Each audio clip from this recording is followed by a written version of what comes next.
Hi, can Ukraine with European but without American help defeat Russia? A lot of people have been asking this question, and I want to try to answer it in this video. My name is Michael Shurkin, and welcome to my YouTube channel, Pax Americana, a conversation about world affairs, global conflict, military strategy, and anything else that happens to be on my mind. And as always, if you like this video, please hit the like button and subscribe. If you have not already subscribed, it really helps my channel. Okay, so let's repeat the question. Can Ukraine with European help but without American help defeat Russia? I think that we need to break the question down into two separate questions. The first is, can the Europeans substitute for, replace American military assistance? The second question is, can Ukraine, with European, American, whatever help, defeat Russia? The answer to the first question is easy. Europeans absolutely have the means to provide copious support to Europe and absolutely replace and even go beyond the military assistance that the United States has been providing to Ukraine. It just boils down to political will on the part of European leaders and political will on the part of the European public. Because it's the European public that's going to have to accept the idea of spending a lot more money on defense at the inevitable price of having to cut some of their other public expenditures, including parts of their social welfare programs that are dear to everybody. Fortunately, will on the part of Europe's political leaders seems to be alive and well and increasing by a lot. So Germany's new chancellor appears to be game. Macron's all in. Italy's Meloni as well. Poland, of course, is already there and has been chomping at the bit. All of this is good. But I think ultimately remains to be seen how willing the people who vote for Europe's leaders are to do what needs to be done. And I think this is really a big question. There's also a real risk that if increase defense spending in Europe, the result will be austerity, relative austerity, and that will enrage European voters enough to push them into the arms of the far right, because the far right in Europe and almost anywhere else is almost exclusively pro-Russia. But then there's the second question. Can Ukraine win? One way to defeat Russia is through decisive military victory, brought about by the destruction of large Russian military formations such that the Russian army is no longer able to stay in the fight.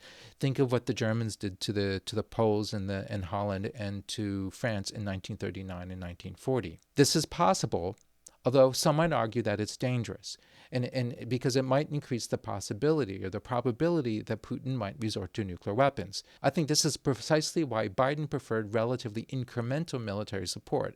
He wanted the Ukrainians to defeat Russia in battle, but not so badly as to precipitate drastic measures by Putin. Now, the other way of defeating Russia is more akin to what the Germans did to Russia in 1917 or what the Allies did to Germany in 1918.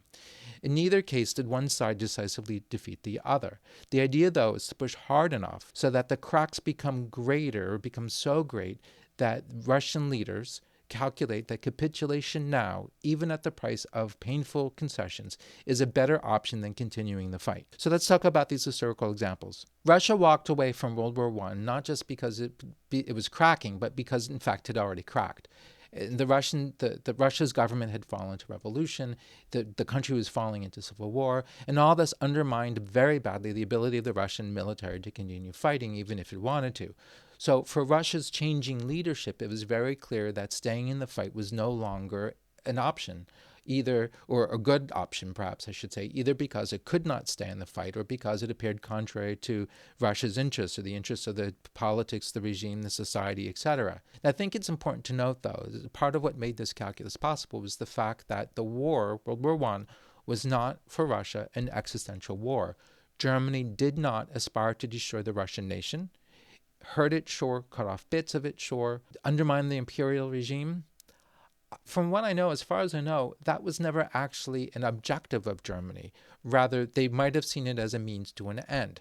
The whole objective was to kick Russia out of the war. It wasn't to overturn it or to democratize it or anything like that. I don't think they really cared what it took. The point was simply to get Russia out of the war. I think this is important because it helped Russian leaders think through the risks associated with staying in the war versus the risks associated with walking away. They concluded, understandably, that it was more dangerous to stay in the fight than it was to walk away from the fight. Now, turning to Germany in 1918, the country wasn't broken the way Russia had broken, but it was breaking. It was cracking economically and politically. Revolution had begun. The German military was still in good shape, but for how long? Germany's leaders understood, I believe at least by October 1918, perhaps sooner, that they were losing the war. More importantly, they understood the following. If we keep fighting, everything will get a lot worse for our country and society, militarily, politically, economically. If we give up now, even at the price of painful concessions, we will better serve our nation and our people than if we keep fighting. Once again, it's important to note that the war was not an existential one for Germany. In 1918, Allied troops had not yet entered German territory, although they probably would soon, possibly by the end of the year.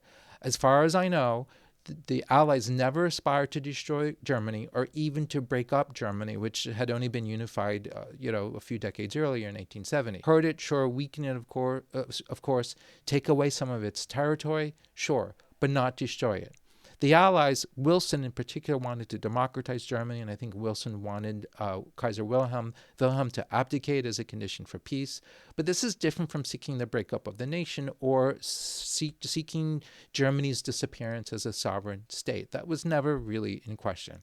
And as events made clear, by late 1918, a large portion of the German public was okay with replacing the imperial government with republic. They were ready.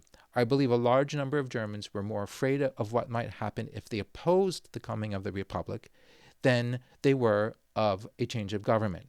Better a republic than Bolshevism, or better a republic than anarchy. Might this happen for Russia now or soon? Maybe. But assessing the probability requires taking an accurate assessment of the scale of the cracks already apparent in the Russian military, in the Russian economy, and also Russian society, and what those cracks might actually mean if there are cracks. And I mean, there obviously are cracks, but how big are they and what is the significance?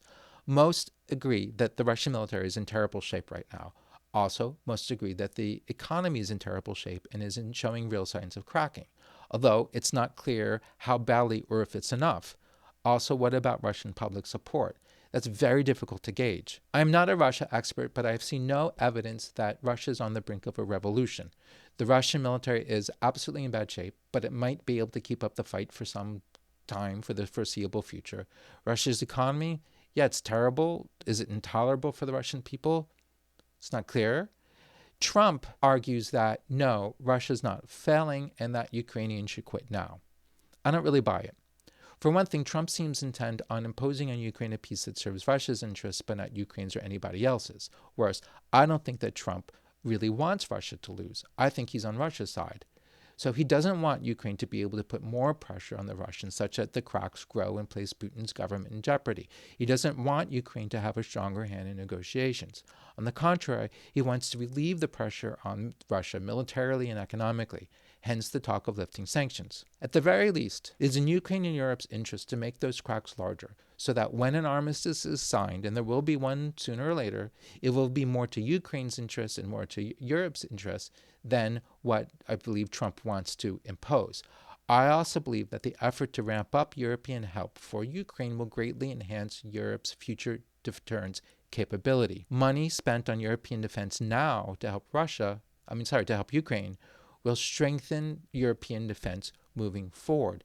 I think this is really important. For one thing, this will encourage Russian leaders to do the math and be discouraged from staying in the fight, or after an armistice, from attempting any more acts of aggression. Basically, if Ukraine were to capitulate now, there's a great risk that Europeans will take their foot off the gas in terms of their own rearmament, and Russia will not only have achieved some of its war aims vis-a-vis Ukraine, but also they will benefit from being faced by a Europe that is as weak as it currently is. I think it is in Europe's interest basically to stall and to put off an armistice as long as possible in order for Europe to be able to strengthen its own defense. And I believe that a stronger Europe will have more influence over peace negotiations than it currently has. And the stronger Europe is, the more Europe's interests and Ukraine's interests will be served. An armistice now would be like if World War I had ended in June 1918, before the Allies had gone on the offensive. The armistice would be a very different document than the one signed in November. Germany would have exited the war a lot stronger. France would have exited the war a lot weaker.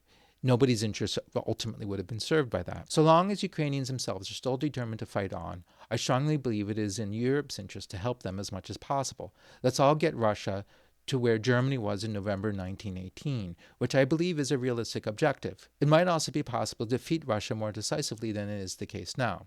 Also, no one aspires to destroy Russia, which is very important, something that Europeans really need to make very clear. If Russians understand that Ukraine and Europe's war aim is not Russia's destruction, I think that there's greater room for Russians to calculate that ending the war is in their best interest. If they have reason to think that this is an existential fight, then they will have every reason to dig in and possibly reach for their nuclear weapons. Okay, so let's address, though, an elephant in the room, at least from my American audience. Why should we Americans care? I mean, I'm an American, proud American citizen. I'm an American taxpayer. In fact, I probably pay more in taxes than Donald Trump does. I've been talking a lot about European interests, but what about American interests? I mean, the whole gist of America First is that American interests must be served first. American interests should be first in all things. And maybe I'm just one of those unpatriotic globalists with, 3 parentheses on both sides, who is hostile to American sovereignty. I mean, Jesus, I'm a francophone who wears a French decoration on my Brooks Brothers blazer. I mean, what more of and I'm an East Coast elite with a fistful of Yale degrees. What more of a global cosmopolitan can I possibly be? Worse than that, I'm a Jew and a Zionist. Case closed, right? So first of all, if you think that, fuck you. Secondly, and this is really important, please pay attention. Surely the events of the 20th century have demonstrated loud and clear that America's interests, not the world's, America's interests, are served by having strong alliances and being friends with the right people, which means being friends with liberal democracies like Britain, France, Italy, Poland, Canada, etc., etc. The 80-year-old Pax Americana that we created in 1945 and have maintained ever since has brought us Americans, power, security, and wealth. What's wrong with those things? Now, it's not the case. It's not true that Canada and all the Europeans got rich at our expense. We all got rich, right? We all benefited from this. The Pax Americana has worked for Americans first of all and above all. If it ain't broke, don't fix it. Or more to the point, if it ain't broke, don't set it on fire. Now, in contrast, what did our post-1918 isolationism give us? Well, it brought us the Great Depression, Nazi Germany, and Pearl Harbor. It brought us war on an unprecedented scale. I think that you have to be out of your mind if you think that abandoning our alliance structure and our friends in favor of teaming up with Russia or China is in America's interests. There's some truth to the proposition that Russia is too weak for us to be really worried about. I mean, it's a poor country, it's dysfunctional, it's got a terrible GDP, it's facing demographic collapse. Why should we care, right? It's not the Soviet Union, it's not Nazi Germany or Imperial Japan in terms of the kind of threat that it represents. But I don't think that's the point. Burning our alliance system and screwing over our allies and friends weakens us profoundly and probably will impoverish us in the long term. So maybe it's not about managing Russia, but it is about being able to manage all the other threats we face together and face and manage the threats that are not yet on the horizon, that will show up sooner or later because that's the way history works. There will be new threats, right? Now, let's take Iran, for example. Say what you want about Obama's nuclear deal with Iran, the JCPOA. There's a lot to say against it, but either way, it did enjoy full European diplomatic support, and it required that European diplomatic support if it was going to have any chance of working. Trump today says that he wants to have a new nuclear deal with Iran, although nobody has any idea what could possibly be in it. But you also have to ask, how effective could whatever Trump's deal be if we don't also have Europeans on our side? We don't also have Europe and everybody else basically backing it up and helping us to enforce it and helping to constitute a deterrence threat and a tariff threat and a trade threat and economic sanctions, et cetera, et cetera. We would be doing it alone, which means we would have much less leverage. Now, Trump seems to think that chest beating and trash talking on Twitter substitutes for any real leverage or will give him all the leverage he needs. I really don't think that works. Anyway, thank you for watching, and if you like this video again, please hit like and subscribe. Also, in the description, I put links to my Twitter, LinkedIn, Blue Sky, and Substack account, my Substack which is also called Pax Americana. I write for that weekly. And of course, last but not least, my own website, michaelshirkin.com. Thank you very much. I look forward to seeing you in my next video. And stay tuned. There's a lot in the pipeline. Bye-bye.